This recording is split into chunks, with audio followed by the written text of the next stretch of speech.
The hammer came down in the darkness, then again, and again. I am about to tell you the story of the most prolific serial killer in modern Chinese history. A man so methodical, so invisible, that he murdered 67 people across 4 provinces over 4 years. And nobody knew his name. Nobody knew his face. Nobody knew he existed until it was almost too late. But here is what will haunt you most. Yang Xinhai did not kill for pleasure.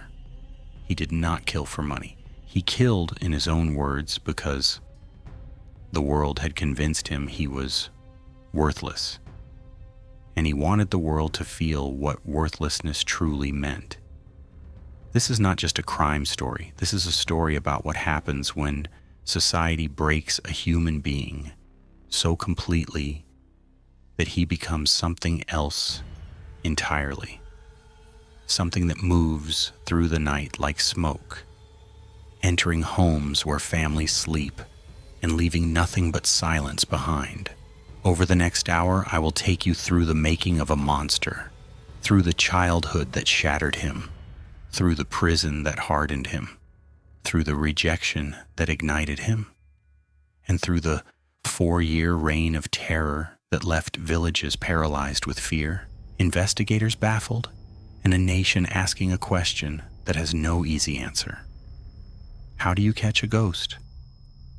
But more importantly, I need to ask you something before we begin. If you have ever felt discarded by life, if you have ever felt like the world looked right through you, then you understand something about Yang Xinhai that most people never will. And that understanding, disturbing as it is, will help you comprehend what I am about to reveal.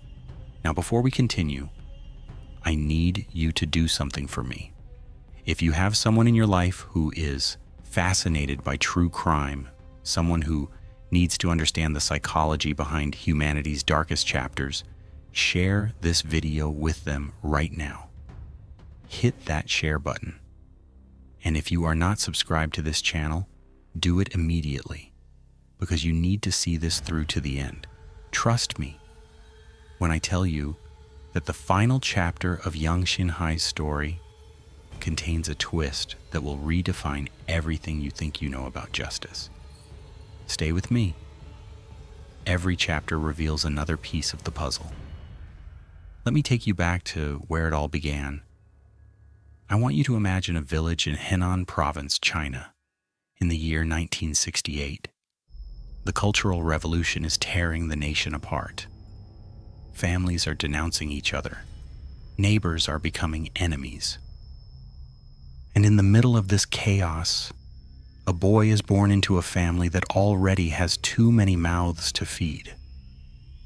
Yang Xinhai entered this world as the 4th son in a family of 6 children. His parents were farmers, poor beyond what most of us can comprehend. They worked land that barely produced enough to keep starvation at arm's length. And from the moment Yang Xinhai could understand language, he understood one thing with absolute clarity. He was expendable. In families like his, resources were precious. Food was rationed. Attention was currency that simply did not stretch far enough. His older brothers received what little education was available. His younger siblings received what little affection remained. And Yang Xinhai received something else entirely. He received invisibility. I've spent years studying the psychology of violent offenders, and I can tell you that this pattern appears with disturbing regularity. The child who is overlooked. The child who learns early that their presence does not matter. The child who begins to believe in the deepest part of their developing mind that they are fundamentally worthless.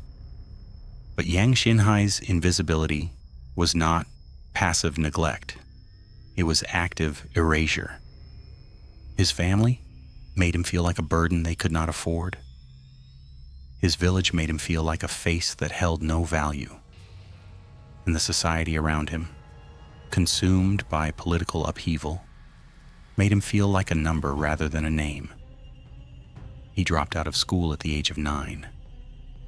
Not because he lacked intelligence. By all accounts, Yang Xinhai possessed a sharp and calculating mind. He dropped out because his family could not afford to educate him, and because, quite frankly, they did not see the point. What use was education for a boy who was destined to work the fields until his body gave out? So he worked. He labored in the dirt alongside adults while other children learned to read and write. He watched his brothers receive opportunities that would never be extended to him. And inside his young mind, something began to take shape. Resentment. Not the ordinary resentment that children feel when life treats them unfairly. This was something deeper, something that coiled in his chest like a snake, waiting for the right moment to strike. Every slight became evidence of his worthlessness. Every meal he did not receive became proof that he did not deserve to exist.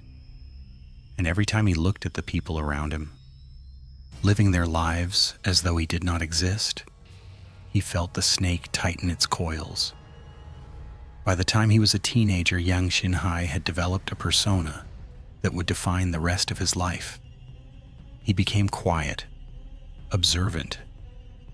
He learned to watch people without them noticing. He learned to move through spaces without leaving an impression. He learned, in essence, to become the ghost that everyone had always treated him as. But he was not a ghost. He was a human being, filled with rage and loneliness and a desperate need to be seen. And when the world refused to see him as a person, he would eventually find another way to make them look. At 17, Yang Xinhai experienced his first romantic relationship. And in that relationship, we find the first crack in the dam, word that would eventually break and flood the countryside with blood. Her name has been lost to history, but her impact on Yang Xinhai's trajectory cannot be overstated. She was a local girl, someone who, for reasons we will never fully understand, saw something in the quiet young man that others had missed. Perhaps she was kind. Perhaps she was lonely herself. Perhaps she simply made a mistake that would ultimately cost dozens of people their lives. Whatever her reasons, she gave Yang Xinhai something he had never experienced: attention, affection, the sense that maybe, just maybe, he mattered. But her family did not approve. Yang Xinhai came from nothing.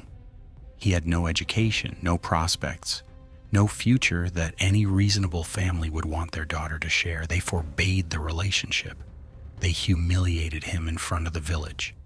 They made it clear, in terms that left no room for misinterpretation, that he was not good enough for their daughter. He was not good enough for anyone. The snake in his chest tightened further, and something essential in Yang Xinhai's mind began to change.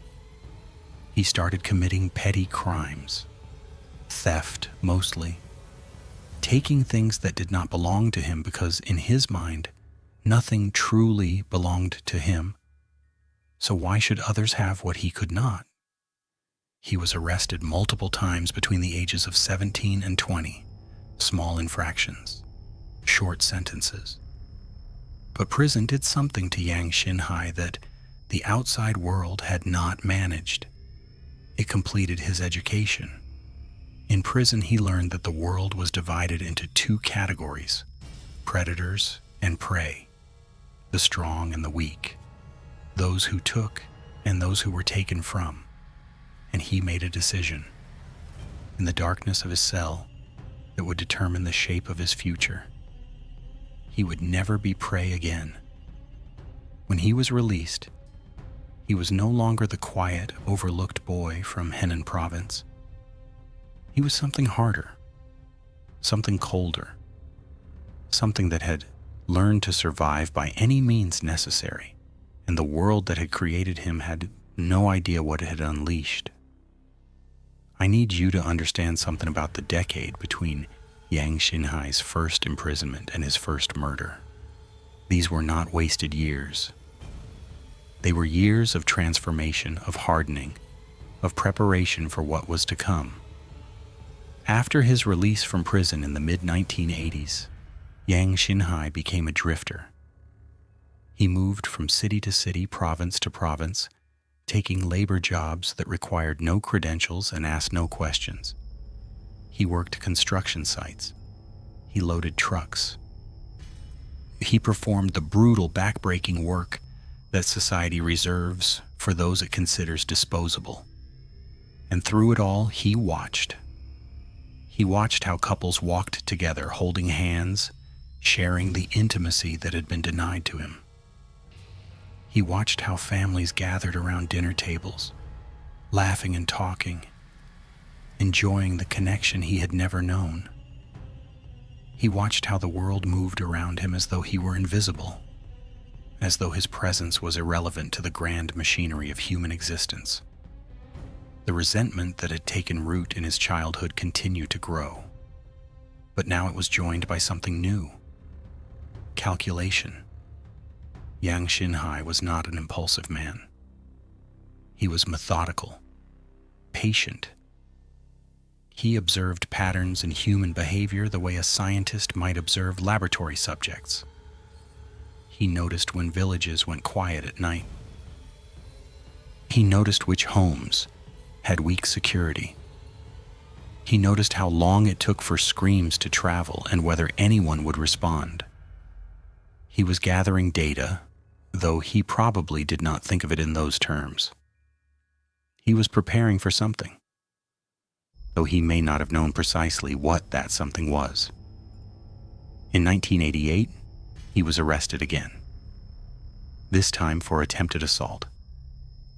A woman had caught his attention, and he had followed her with intent that required no elaboration. He was sentenced to several years in a labor camp, and this time the transformation accelerated. Labor camps in China during this period were brutal institutions. Prisoners were worked to the edge of human endurance. Beatings were common. Medical care was virtually non-existent.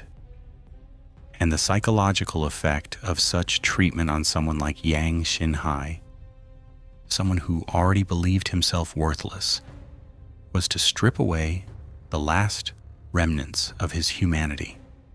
When he emerged from the labor camp in the early 1990s, he was no longer recognizable as the overlooked child he had once been. He had become something else, something empty, something that regarded other human beings not as fellow creatures but as objects, obstacles, targets. But he was not yet a killer. That final transformation required one more ingredient: rejection. In the years following his release, Yang Xinhai attempted to build something resembling a normal life. He took jobs. He tried to form relationships.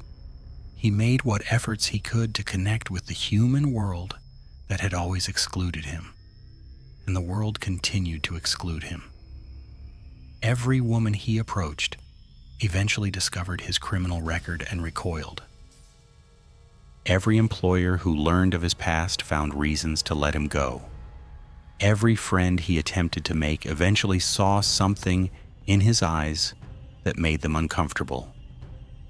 The pattern was relentless: approach, hope, rejection, retreat, and with each cycle the emptiness inside him grew deeper, and the calculation grew sharper. By the late 1990s, Yang Xinhai had stopped trying. He had accepted what the world had spent his entire life teaching him. He was nothing. He deserved nothing. He would receive nothing. But if he could not receive, then he could take. And if the world insisted on treating him as though he did not exist, then he would prove his existence in the most undeniable way possible. He would make them remember his name. In the autumn of 1999, something finally snapped. The details of the triggering event have never been fully established. Perhaps it was another rejection. Perhaps it was a moment of unbearable loneliness. Perhaps it was simply the final straw in a lifetime of straws. Whatever the cause, Yang Xinhai made a decision, and that decision would echo through the night for the next 4 years. He began to plan his first attack with the same methodical precision he brought to everything.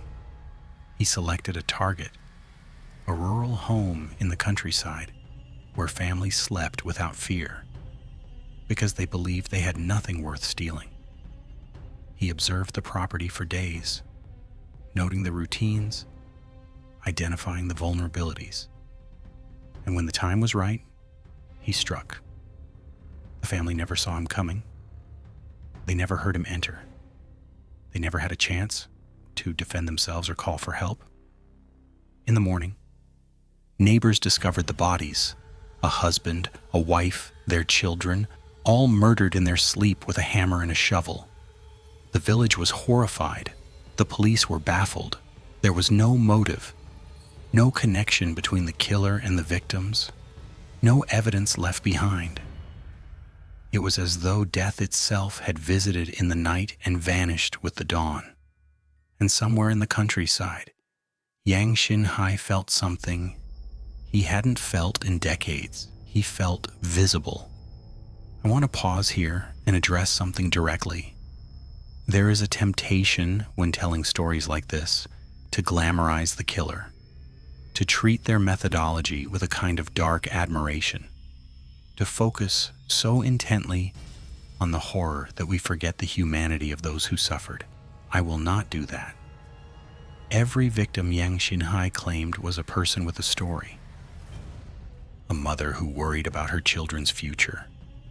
A father who worked too many hours and dreamed of easier days. Children who trusted that the darkness was safe because their parents told them so. When I describe what Yang Xinhai did, I do so not to celebrate his methods, but to understand them. Because understanding is the only tool we have against the monsters that live among us. After his first attack in 1999, Yang Xinhai discovered something that would shape his killing pattern for the next 4 years. He discovered that he was good at this, that the invisibility he had cultivated his entire life had practical applications he had never imagined. He could move through the night undetected. He could enter homes without leaving trace evidence. He could commit unspeakable acts and vanish before anyone knew he had been there. And most importantly, he discovered that each kill gave him something he had craved his entire life. Power. Not political power, not social power, something more primal. The power to decide who lived and who died.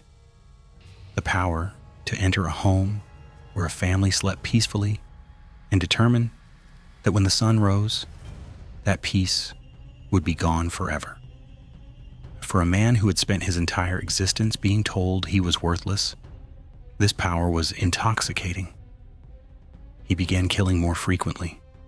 His pattern became established. He would travel to a new province, scout rural areas for isolated homes, observe the residents until he knew their schedules, and then strike in the dead of night.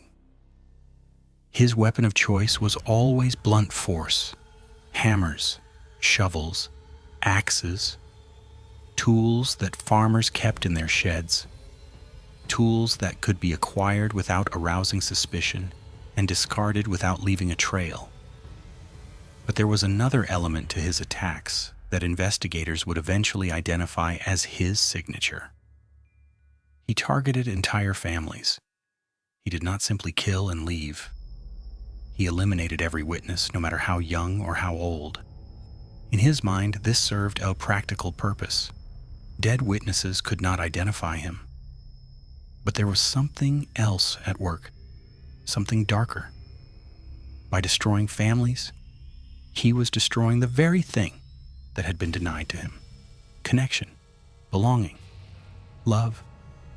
If he could not have these things, then no one would have them. Between 1999 and 2002, Yang Xinhai murdered at least 67 people across 4 provinces: Henan, Hebei, Anhui, Shandong. He never stayed in one area long enough to establish a pattern that investigators could follow. He never used the same weapon twice if he could avoid it. He never spoke to his victims, never left notes, never sought recognition.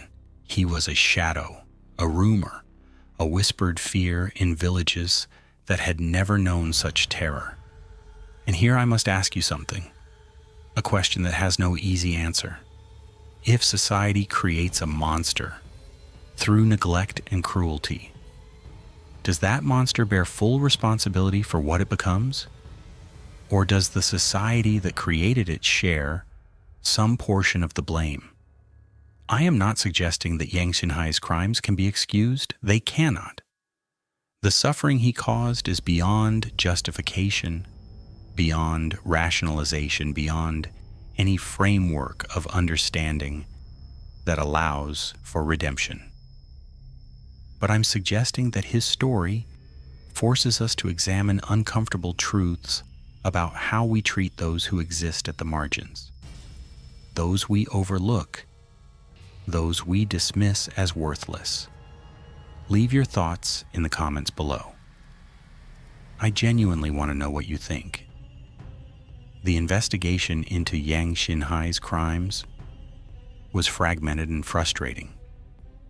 Because he operated across multiple provinces, no single police department had access to the full picture. Each jurisdiction saw only the attacks within its borders, isolated incidents that seemed random and unmotivated. It was not until 2002 that investigators began to connect the dots. Similar methodology, similar victim profiles, similar lack of evidence. A task force was formed, bringing together detectives from multiple provinces, sharing information that should have been shared years earlier. And slowly the outline of a monster began to emerge from the shadows. The task force faced a challenge unlike any they had encountered before. Yang Xinhai left almost no physical evidence at his crime scenes. He did not know his victims. He had no connection to the communities he targeted. He was, for all practical purposes, a stranger who appeared from nowhere, killed without apparent motive, and vanished without a trace. How do you catch someone who does not exist? The lead investigator, a veteran detective whose name has been kept from public records, developed a theory that would eventually prove correct. He believed that the killer was not a local resident of any of the affected areas. He believed the killer was a drifter, someone who moved constantly, someone who had no fixed address, no stable employment, no social connections that could be tracked. This theory explained the pattern of attacks. This theory explained the lack of witnesses. And this theory suggested an approach that broke with traditional investigation methods. Instead of looking for someone who belonged to the communities, they would look for someone who did not belong anywhere. The detective ordered his team to compile records of transient workers in the affected provinces, men who took temporary jobs, men who moved frequently, men with criminal records that suggested a capacity for violence. The list was enormous. China's internal migrant population numbered in the hundreds of millions. Finding one man among so many seemed impossible, but the detective persisted. He noticed something in the attack patterns that others had missed.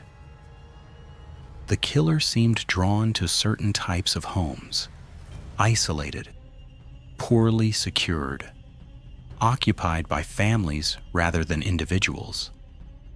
This suggested someone familiar with rural environments, someone who understood the rhythms of agricultural communities. Someone who had grown up in conditions similar to those of his victims. The search narrowed. And in the autumn of 2003, it narrowed further. A woman in Hebei province reported a suspicious man watching her home from the fields. He had done nothing overtly threatening, but something about his demeanor had frightened her. She reported him to local police, and her report was forwarded to the task force. The description matched the fragmentary profile the investigators had constructed. A man in his 30s, quiet, unremarkable appearance, watching rural homes with an intensity that suggested purpose. The detective dispatched teams to the area. They canvassed villages. They showed the woman's description to locals, and they waited. 3 weeks later, they got their break. Yang Xinhai was spotted in a local entertainment establishment. He was doing something so ordinary, so human, that it seemed impossible for someone responsible for such horror. He was dancing. I want you to sit with that image for a moment. A man who had murdered 67 people, including children, spending his evening at a dance hall, moving to music, seeking the human connection that had been denied to him his entire life. It is a detail that reveals something essential about Yang Xinhai. He was not a monster who existed outside of human experience. He was a human being who had become monstrous. And in his monstrous life, he still craved the same things that all humans crave: connection, belonging, a moment of joy in an existence defined by darkness. The police moved carefully. They did not want to spook him. They did not want to give him a chance to escape. They surrounded the establishment and waited until he emerged. When they approached him, he did not run. He did not fight. He looked at the officers surrounding him with an expression that witnesses would later describe as almost relieved. The hunt was over. And for Yang Xinhai, so was the running. What followed Yang Xinhai's arrest was something unprecedented in Chinese criminal history. He confessed to everything, not reluctantly, not under duress, but with a candor that disturbed even seasoned investigators who thought they had seen everything. He sat in the interrogation room, this unremarkable man with the face that no one remembered, and he described his crimes in clinical detail. He remembered every attack, every victim, every moment of what he had done in those dark houses while families slept. But more disturbing than his memory was his explanation.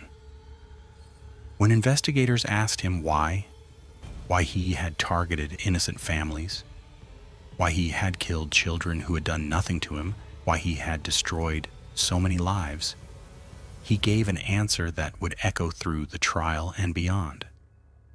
He said the world had shown him no value, so he had decided to show the world what valuelessness truly meant. I need you to understand the psychology at work here, because it contains a warning that extends far beyond Yang Xinhai's individual case.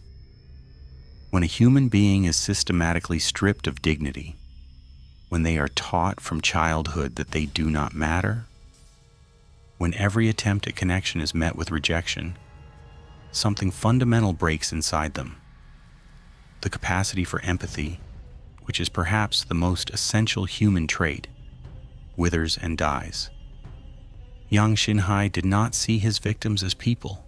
He could not. To see them as people would have required a capacity for connection that had been destroyed decades earlier. Instead, he saw them as symbols, representations of the families who had rejected him, the lovers who had abandoned him, the society that had deemed him worthless. And in killing them, he was exacting revenge on a world that had caused him immeasurable pain. This does not excuse his actions. Nothing could excuse his actions, but it explains them in a way that should make us deeply uncomfortable. Because Yang Xinhai was not an alien creature. He was a product of human cruelty and neglect. Every rejection he experienced, every humiliation he suffered, every moment of invisibility contributed to the monster he became. And that means that monsters like him are not born. They are made by us, by our indifference, by our willingness to overlook those who need to be seen. During his interrogation, Yang Xinhai described his emotional state during the killings. He said he felt nothing, no excitement, no guilt, no remorse. The emptiness that had grown inside him over the decades had consumed everything else. But he also said something that suggested a flicker of self-awareness buried beneath the emptiness. He said he knew what he was doing was wrong. He said he understood that his victims were innocent. And he said that he simply did not care. That distinction is important. Yang Xinhai was not insane in the legal sense. He understood the difference between right and wrong. He understood the consequences of his actions. He chose to continue anyway. His killing was not the product of delusion or psychosis. It was the product of conscious choice. A choice made by a man who had decided that if he could not participate in the human community as a member, he would participate as a destroyer. The trial was swift by any standard. The evidence was overwhelming. Yang Xinhai had confessed to every crime in exhaustive detail. There was no question of his guilt, no possibility of an alternative explanation. The only question was what to do with him. The courtroom was packed on the day of Yang Xinhai's sentencing. Families of victims filled the benches, their faces marked by grief and rage, and the desperate hope that justice might provide some small measure of closure. But sitting among them, invisible as always, were other observers, people who had known Yang Xinhai in his previous life, former employers who remembered a quiet, diligent worker, fellow prisoners who recalled a man who kept to himself, villagers from his home province who remembered a boy who had vanished into the world and returned as a nightmare.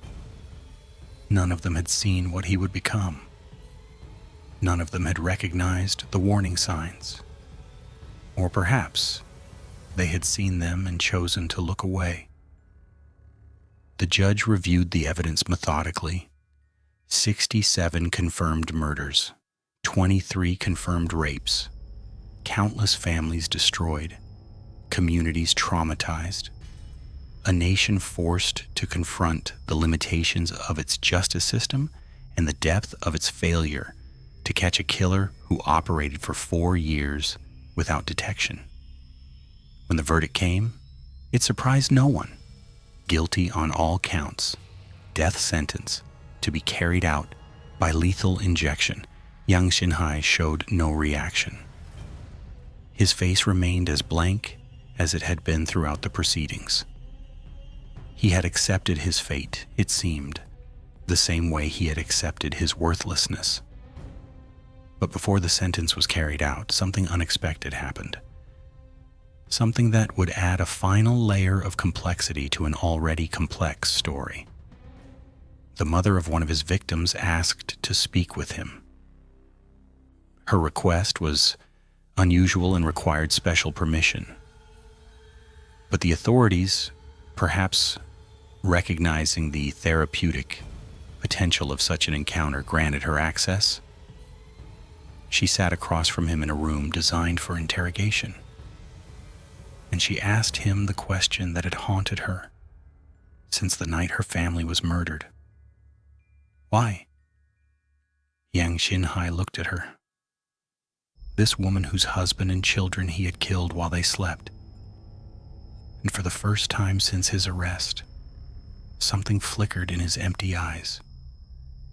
He said he did not know her family. He said he had not targeted them specifically. He said they had simply been in the wrong place at the wrong time, living in a house that met his criteria for vulnerability. But then he said something else, something that suggested the capacity for reflection had not been entirely destroyed inside him. He said he was sorry, not for what he had done exactly, but for what he had become. He said he wished he could have been different. He said he wished the world had been different. The mother listened. She did not forgive him, could not forgive him, but she left that room with something she hadn't possessed when she entered. Understanding, not acceptance, not peace, but a glimpse into the machinery that had produced her family's killer. And with that glimpse came a realization that would stay with her for the rest of her life. Yang Xinhai had been destroyed long before he destroyed others. The monster that murdered her family was the end product of a lifetime of destruction that began when he was too young to defend himself. This does not change what he did. This does not diminish the suffering of his victims. But it adds a dimension to the story that is often missing from accounts of serial killers. They are not born as monsters. They are made. And the making usually begins before they have any control over their circumstances. On February 14, 2004, Yang Xinhai was executed by lethal injection in Luoyang, Henan Province. He was 35 years old. The execution was carried out with minimal ceremony. No final statements were recorded. No witnesses from his family were present, as none had come forward to claim connection to him. He died as he had lived for most of his existence, alone.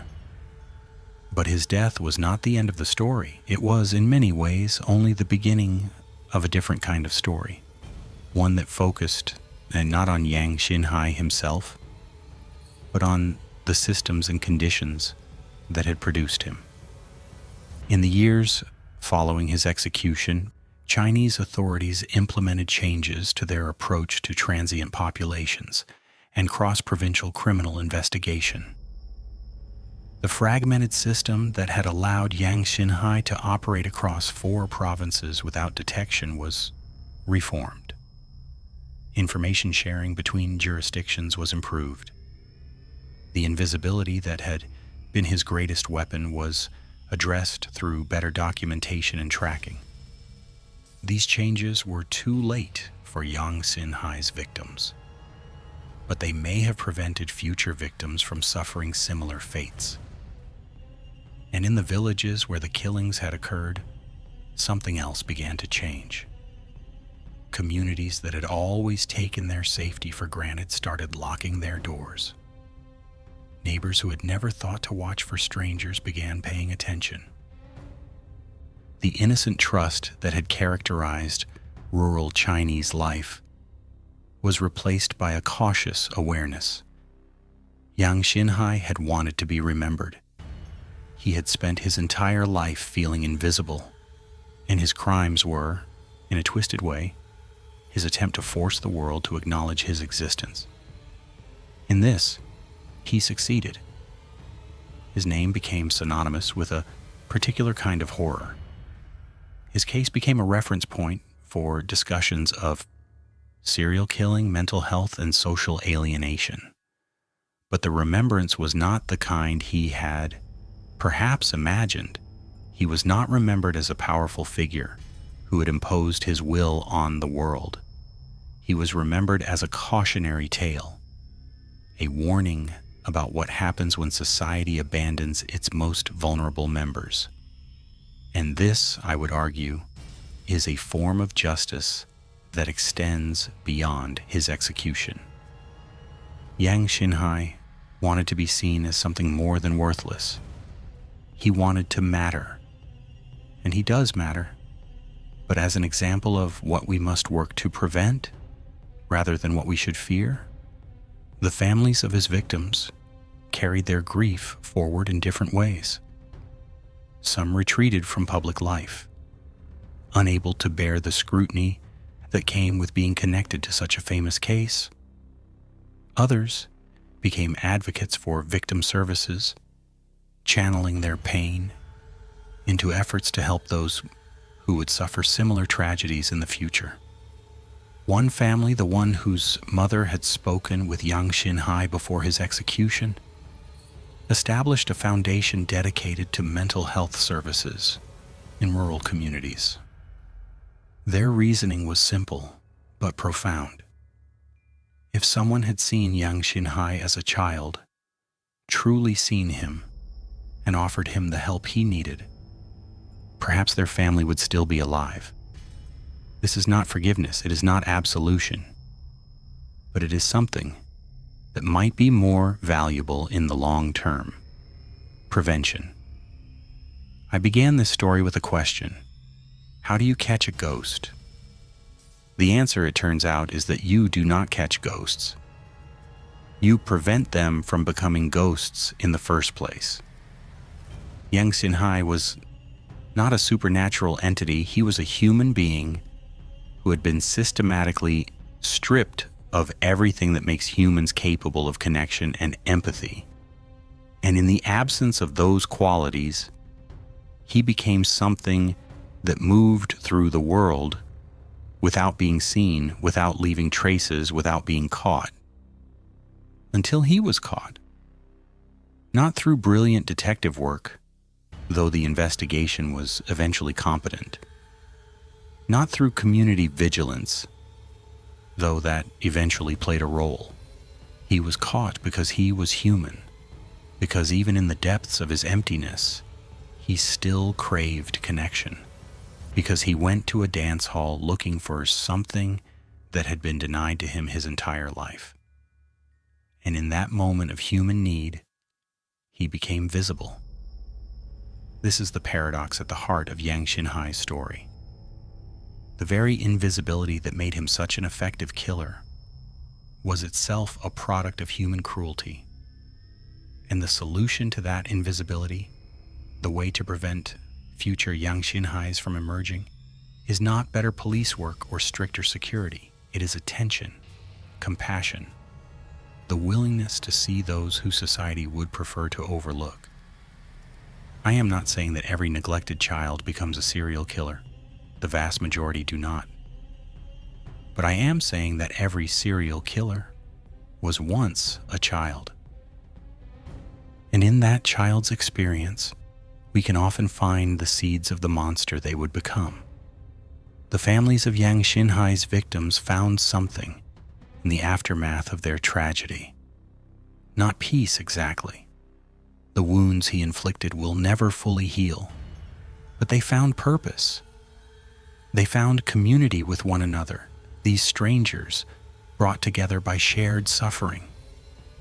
They found meaning in working to prevent future tragedies. And in that meaning, they achieved something that Yang Xinhai never could. They mattered, not because they destroyed lives, but because they worked to save them. I want to return finally to the question I asked earlier. Does a monster bear full responsibility for what it becomes, or does the society that created it share some portion of the blame?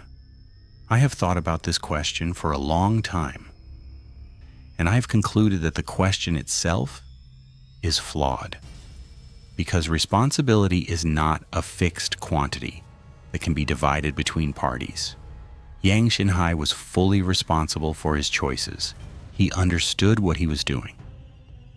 He could have stopped at any point. The suffering he caused belongs to him and him alone, but society is also responsible for creating conditions where such choices become possible. Not responsible for the choices themselves, but responsible for the environment in which they are made. And that responsibility does not diminish Yang Xinhai's guilt. It adds another layer of obligation. The obligation to do better. to see those who are invisible, to reach those who are falling, to intervene before the emptiness becomes complete. This is the lesson in the darkness. This is what we must take from Yang Xinhai's story. He wanted to be remembered, and he will be, not as a monster who terrorized 4 provinces for 4 years, not as a ghost who moved through the night undetected, but as a warning, a reminder, a call to attention. See the invisible ones. They are everywhere, in your communities, in your families, in the margins of your awareness, and some of them are falling toward a darkness from which there is no return. You have the power to catch them before they fall, before they become something they can never be again, before the emptiness consumes everything and leaves nothing but the capacity for destruction. This is not just a true crime story, it is a call to action, a reminder that the monsters who terrorize our world are not born in darkness. They are created by the light we withhold. Yang Xinhai is dead. His victims are dead. But the conditions that produced him still exist. The invisible ones are still among us. The question is whether we will see them before it is too late. I promised you at the beginning that this story would end with something meaningful, with justice perhaps, or understanding, or change. The justice was carried out on February 14, 2004. Yang Xinhai paid for his crimes with his life. The understanding came slowly through the investigations and the trials and the countless hours of analysis that followed. But the change is still happening.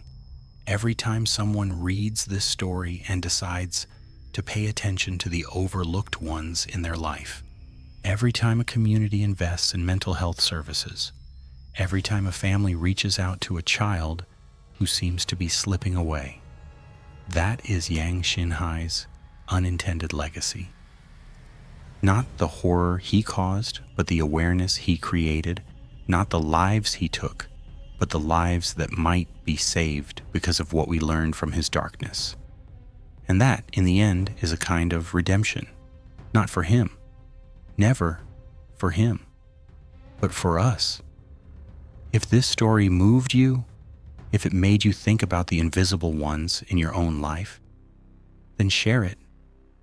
Subscribe to this channel and look around you tomorrow with new eyes. The monsters are made long before they start to kill, and you have the power to unmake them.